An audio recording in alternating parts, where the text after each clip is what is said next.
പ്രേക്ഷകർ കണ്ടു കാണും ഇന്നലെ CPM-ന്റെ ദേശീയ ജനറൽ സെക്രട്ടറി MA ബേബിയുടെ അവസ്ഥ. വീഡിയോ ഒക്കെ ഇപ്പോൾ സമൂഹ മാധ്യമങ്ങളിൽ വൈറലായിട്ടുണ്ട്. ബേബി സഖാവ് വെറുമൊരു ബേബിയായി മാറി.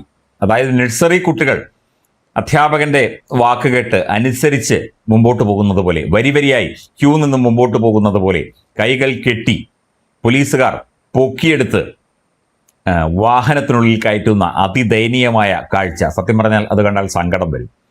ഒരു പാർട്ടിയുടെ, ദേശീയ പാർട്ടി എന്ന് പറയുന്നു, ദേശീയ പാർട്ടിയുടെ ദേശീയ ജനറൽ സെക്രട്ടറിയാണ്, കേരളത്തിലെ സമുന്നതനായ നേതാവാണ്, മുൻ വിദ്യാഭ്യാസ മന്ത്രിയാണ്, മുൻ MLA ആണ്, PB അംഗമാണ്.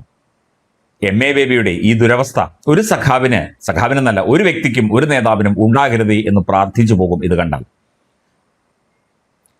ജെയ്സി തോമസ് അടക്കമുള്ള, ജെയ്ക്ക് വേഷമൊക്കെ മാറി മുടിയൊക്കെ മുറിച്ച് ഒരു ബംഗാളി സ്റ്റൈലിലാണ് നിന്നത്, സഞ്ചിയൊക്കെ തൂക്കി. ജെയ്സി തോമസ് ഉൾപ്പെടെ ഏതാണ്ട് 12-13 പേരുണ്ടായിരുന്നു. ഡൽഹിയിൽ വലിയ പ്രകടനം നടത്തി. ഡൽഹി ആളിക്കത്തി, അല്ലെങ്കിൽ CPM അഗ്നിജ്വാലകൾ എന്നൊക്കെ പറഞ്ഞാണ് ദേശാഭിമാനി ഓൺലൈന് അതിന് വാർത്തയൊക്കെ കൊടുത്തത്. 12-13 പേരുണ്ടായിരുന്നു. ഈ ഡൽഹിയിൽ നടത്തിയ കളി കേരളത്തിലായിരുന്നെങ്കിൽ ഒരു 100 പേരെങ്കിലും കിട്ടിയേനെ, വേണ്ട 50 പേരെങ്കിലും കിട്ടിയേനെ. ഡൽഹിയിലാകെ 201 പേരുമായിട്ട് വലിയ പ്രകടനം നടത്തിയ കഥ അതിനുശേഷം ഡൽഹി പോലീസ് തൂക്കിയെടുത്ത് അകത്തിട്ടു. ഡൽഹി പോലീസ് മുർദാബാദ്, ED മുർദാബാദ് തുടങ്ങിയ മുദ്രാവാക്യങ്ങളാണ് വിളിച്ചത്. അതൊക്കെ നടുക്ക് നിന്ന് ഏറ്റുവിളിച്ചു. അവസാനം കൈയും കെട്ടി പോലീസ് വണ്ടിയിൽ അവരെ, സത്യം പറഞ്ഞാൽ അത് ഇടിവണ്ടിയാണ്, അതിനകത്ത് കയറ്റി ഇടി കൊടുത്തോ എന്നറിയില്ല, എന്തായാലും വലിച്ചു കയറ്റുന്ന അതിദയനീയമായ കാഴ്ചകളാണ് നമ്മൾ ഇന്നലെ മുതൽ കാണുന്നത്. ഇത്തരത്തിൽ ഒരു പ്രഹസനം, അല്ലെങ്കിൽ നേരത്തെ ആമസോൺ വനാന്തരങ്ങളിൽ തീപിടുത്തം ഉണ്ടായപ്പോൾ ബ്രസീൽ എംബസിക്ക് മുന്നിൽ നിന്നുകൊണ്ട് 5 പേര്, അന്ന് A റഹീമും PA മുഹമ്മദ് റിയാസും ഒക്കെ ഉണ്ടായിരുന്നു, 5-6 പേര് മുദ്രാവാക്യം വിളിച്ചത് ഓർമ്മയില്ലേ? 6-7 കൊല്ലം മുമ്പാണ്. അതുപോലെ തന്നെ വെറും പ്രഹസനങ്ങളായി മാറി. ബൃന്ദ കാരാട്ട് എവിടെ? മുതിർന്ന മറ്റു നേതാക്കൾ എവിടെ? CPI നേതാക്കൾ എവിടെ? ആരുമില്ല.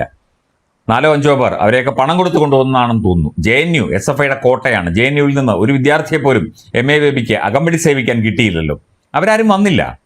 4-5 പേരുണ്ടായിരുന്നു, അവരെയൊക്കെ പിടിച്ചുകൊണ്ടുപോയി. മുൻ നേതാക്കൾ മാത്രമേ ഉണ്ടായിരുന്നുള്ളൂ, പിന്നിര നേതാക്കൾ ഇല്ല. ഉണ്ടെങ്കിൽ അവരെയും കൊണ്ടുപോയേനെ.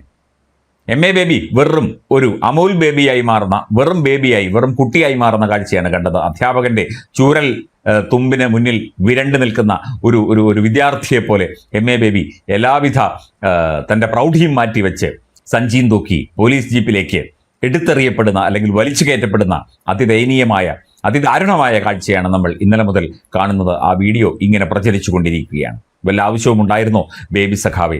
എന്തെങ്കിലും വൈരുദ്ധ്യാത്മക ഭൗതികവാദമോ അങ്ങനെയൊക്കെ പറഞ്ഞ് കേരളത്തിൽ എവിടെങ്കിലും എന്തെങ്കിലും ഒരു പ്രകടനം നടത്തിയിരുന്നെങ്കിൽ ആളെങ്കിലും ഉണ്ടായേനെ.